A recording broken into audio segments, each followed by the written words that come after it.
L'ASBL SIDA MST à l'époque est née en 1988 avec l'apparition des premiers patients atteints de cette maladie. Il n'y avait pas de spécialiste à l'époque du virus du sida. Les plannings voulaient en faire.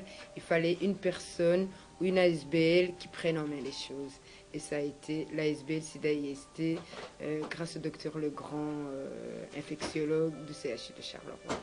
Alors les objectifs, évidemment, comme le nom l'indique, c'est de réduire les infections, les contaminations par le VIH. Deuxièmement, toucher les publics les plus défavorisés, les publics à risque, même si je n'aime pas tellement dire les publics à risque, parce que je dirais beaucoup plus des comportements à risque que les publics à risque. Et troisièmement, réduire la discrimination due par le VIH, parce que les discriminations de tous les publics existent encore aujourd'hui, après 25 ans de cette maladie. Alors donc les actions que nous menons ici au sein de l'ASBL varient un petit peu en fonction du public cible auquel on s'adresse. Il y a une série d'actions et d'animations qui se font dans les écoles, pour le public jeune, ou au travers de la maison pour adolescents ici pour ce même public. Une série d'actions qui sont menées pour la population homosexuelle, une série d'actions qui sont menées dans le milieu carcéral, réduction de risque en milieu festif, et tout le travail qui tourne aussi autour de la communauté migrante.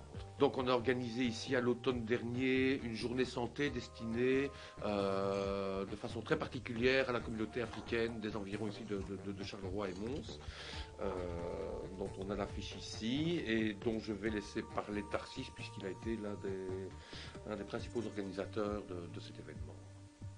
Justement, pour nous, c'était l'occasion de pouvoir parler la santé, la maladie en dehors de nos locaux ici, parce qu'on a fait une journée en même temps, on a essayé d'associer un peu la journée santé un peu festive, donc ce qui pouvait attirer beaucoup de gens, soit qui n'étaient pas intéressés pour écouter les conférenciers, mais qui étaient intéressés à venir justement participer à des spectacles. Donc tout ça, c'était une façon de faciliter nos médecins à pouvoir justement passer son message à tout le public, à tout le monde, notamment ces gens-là qu'on a du mal à toucher. Chez les Africains, donc c'est la communauté migrante, il faut savoir que la prévention, donc ça n'existait pas chez nous.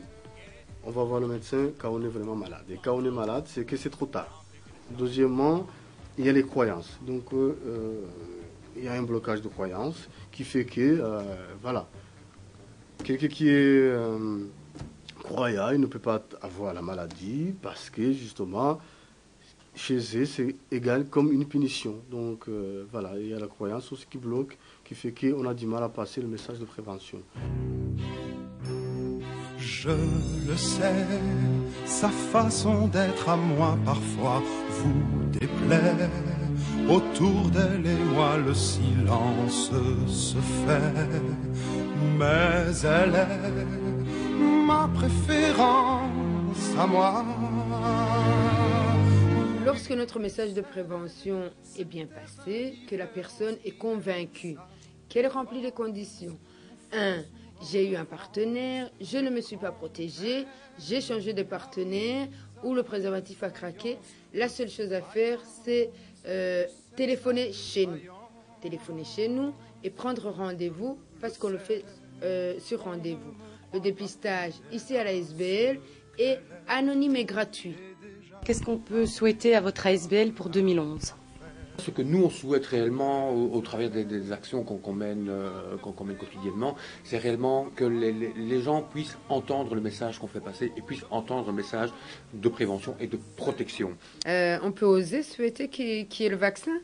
On souhaite qu'il y ait le vaccin.